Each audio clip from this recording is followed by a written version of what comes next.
Hello, dear friends. In this video, we will prox showing you Reports module. You will learn how to create reports and how to work with them. When you enter the Reports module, in the center of the screen, you can see a list of all currently created reports. In the order to view or make any changes to these reports, you need to select the report you need from the list. Once you have selected the desired report, all its information will be displayed on the right side of the screen.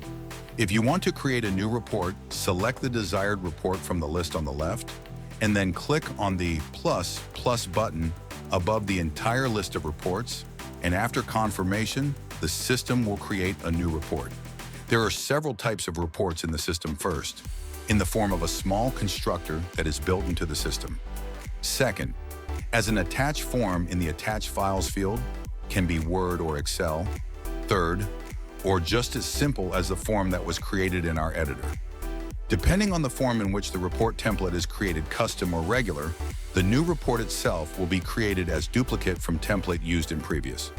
For reports of the costume type, as well as reports created in our editor, the filling principle will be similar. On the right side under the chat, which stores all the actions that were done with the report. For more convenient filling, you can click on the arrows which are located on the right side of the report window. When you click on the arrows, the system will open the report window into the entire screen, where you can fill in all the necessary information on the report and then click on the arrow again to return to normal mode. For reports that are made as just attached files, the filling principle is different. In order to fill out this type of report, you need to download and open the file itself, which is attached to the report. Fill out the downloaded file, resave it, and upload it back to the WAYL system for the desired report by clicking on ++ in the Attached Files field. In the first case and second, do not forget to click the Save button, which is located on the right side at the top and looks like a small floppy disk.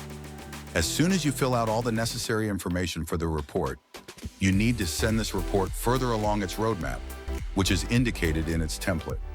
It may be different for each report. In this case, it is the Sent to Office button.